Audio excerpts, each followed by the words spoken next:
آیت اللہ جو ہے وہ ملا احمد ناراکی کے والد ملا مہدی ناراکی بہت بڑے عالم دین تھے اور نجف اشرف میں پڑھتے تھے. تنگ دستی اتنی ہو گئی، فاقہ کشی پہ بات آ گئی، گھر میں کھانے کو کچھ نہیں، مشکلات مصیبت ساری چیزیں برداشت نہیں ہوا، بچے بھوکے خود بھوکے. تو انہوں نے سنی تھی روایت کہ اگر بہت تنگ دستی ہو تو اہل قبور کی زیارت پہ جاؤ، یعنی قبرستان جاؤ. تو یہ چلے گئے. اب یہ قبرستان وادی السلام نجف میں جو ہے کھڑے ہوئے تھے، تو انہوں نے دیکھا کہ ایک جانور پہ ایک جنازہ ہے اور اسے کچھ لوگ لے کے آ رہے ہیں. تو اس نے دیکھا کہ آگے آگے جو جا رہا ہے وہ شخص ان کا استاد ہے اور اطراف میں جو لوگ ہیں وہ بھی ساتھ ہوتے ہیں. اب یہ کھڑے ہوئے ہیں پریشان ہوئے کہ یہ استاد کس کے جنازے کے ساتھ جا رہے ہیں.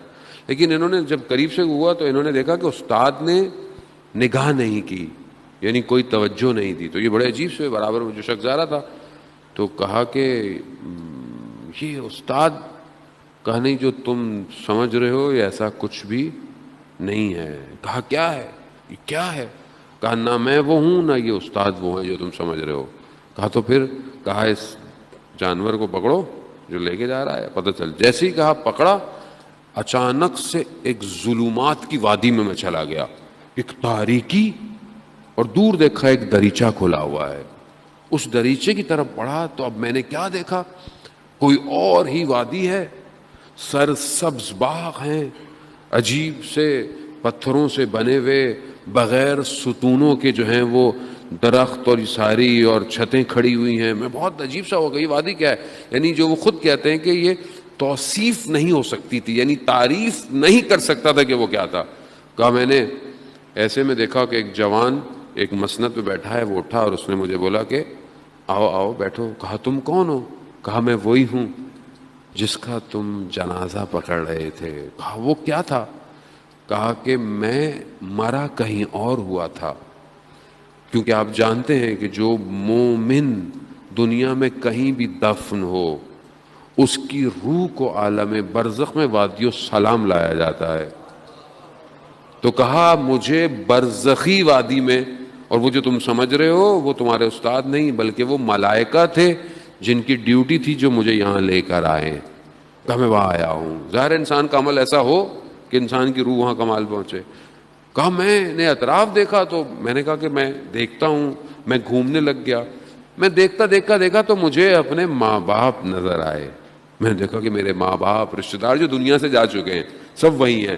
انہوں نے مجھے دیکھا، وہ جو میرے اندر غم تھا نا، مشکل کا، بچوں کی پریشانی کا، وہ سب دور ہو گیا، سب ختم ہو گیا.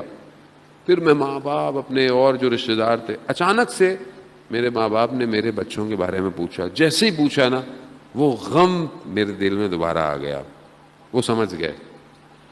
انہوں نے کہا کہ فلانی جگہ جاؤ، کمرے میں کچھ چاول پڑے ہیں وہ لے جاؤ. میں بڑا خوش ہوا کہ کچھ کھانے کو مل گیا. کہا میں نے اپنی ابا میں وہ چاول بھرے اور جتنا اٹھا سکتا تھا اٹھایا. اور اب میں نے کہا جاؤں کہاں؟ تو مجھے وہ دریچہ نظر آیا. میں اس دریچے میں گیا، پھر وہی ظلمات، اور اچانک سے میں نے دیکھا کہ میں وادی السلام میں وہیں کھڑا ہوں. میں گھر گیا، میرے پاس چاول دیکھ کر بچے خوشحال ہو گئے. میں نے اپنی زوجہ سے کہا کہ چاول بنائیں، وہ بنائی، انہوں نے کھایا. کچھ دن گزر گئے. میری زوجہ کہتی ہیں کہ یہ چاول بہت عجیب سے ہیں.